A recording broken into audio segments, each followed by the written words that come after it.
Chapter 10, Relationships. All my relationships are harmonious. All of life is relationships. We have relationships with everything. You are even having a relationship now with me and my concepts. The relationships you have with objects and food and weather and transportation and with people all reflect the relationship you have with yourself. The relationship you have with yourself is highly influenced by the relationships you had with the adults around you as a child. The way the adults reacted to us then is often the way we react towards ourselves now, both positively and negatively.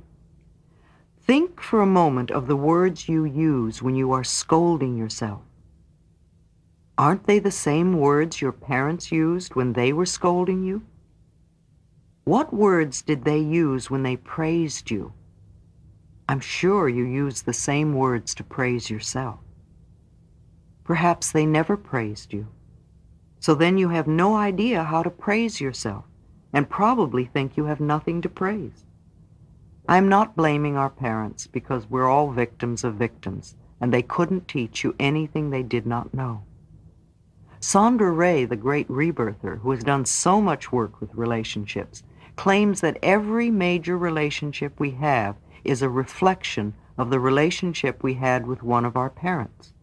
She claims that until we clean up that first one, we will never be free to create exactly what we want in relationships.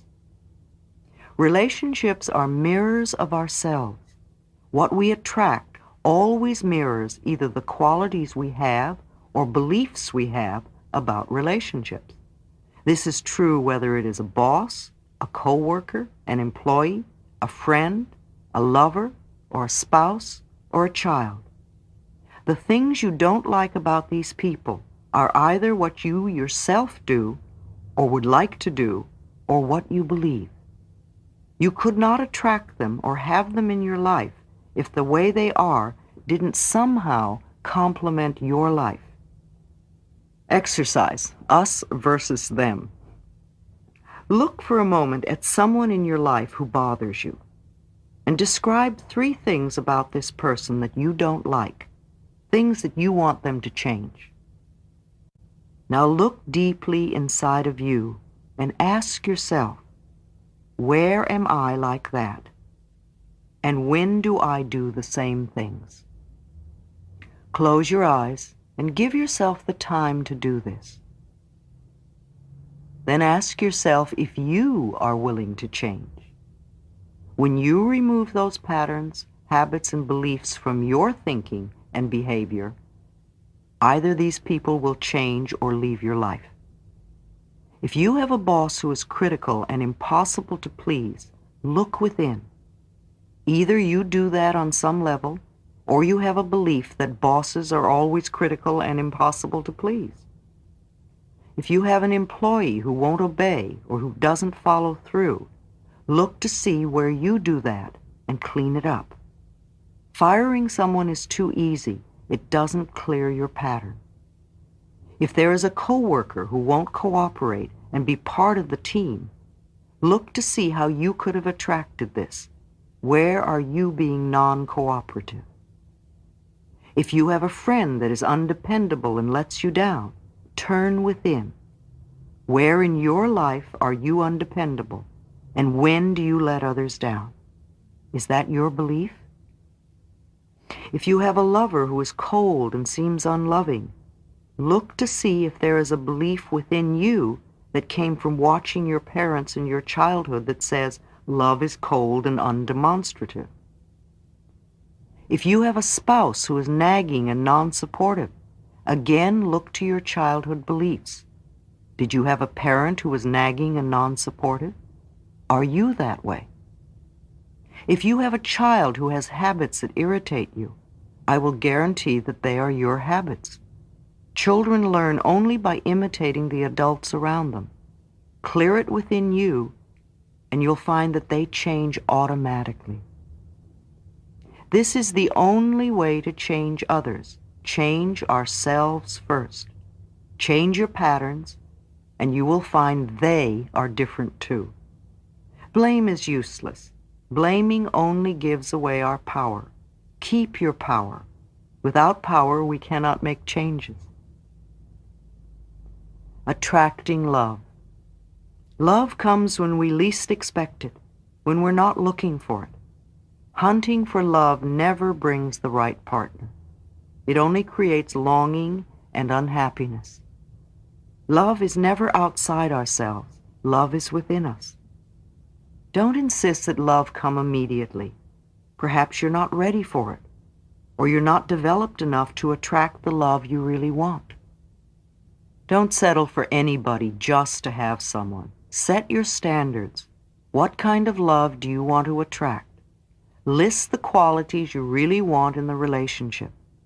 Develop those qualities in yourself, and you will attract a person who has them. You might examine what may be keeping love away. Could it be criticism, feelings of unworthiness, unreasonable standards, movie star images, fear of intimacy, a belief that you are unlovable? Be ready for love. Prepare the field and be ready to nourish love. Be loving and you will be lovable. Be receptive to love. In the infinity of life where I am, all is perfect, whole, and complete. I live in harmony and balance with everyone I know. Deep at the center of my being, there is an infinite well of love. I now allow this love to flow to the surface. It fills my heart, my body, my mind, my consciousness, my very being, and radiates out from me in all directions and returns to me multiplied. The more love I use and give, the more I have to give. The supply is endless. The use of love makes me feel good. It is an expression of my inner joy. I love myself. Therefore, I take loving care of my body. I lovingly groom it and dress it, and my body lovingly responds to me with vibrant health and energy. I love myself. Therefore, I provide for myself a comfortable home, one that fills all my needs and is a pleasure to be in. I fill the rooms with the vibration of love so that all who enter, myself included, will feel this love and be nourished by it. I love myself. Therefore, I work at a job I truly enjoy doing, one that uses my creative talents and abilities, working with and for people I love and who love me, and earning a good income. I love myself. Therefore, I behave and think in a loving way to all people, for I know that that which I give out returns to me multiplied. I only attract loving people in my world, for they are a mirror of what I am. I love myself. Therefore, I forgive and totally release the past and all past experiences, and I am free. I love myself. Therefore, I live totally in the now, experiencing each moment as good and knowing that my future is bright and joyous and secure. For I am a beloved child of the universe, and the universe lovingly takes care of me now and forevermore. All is well in my world.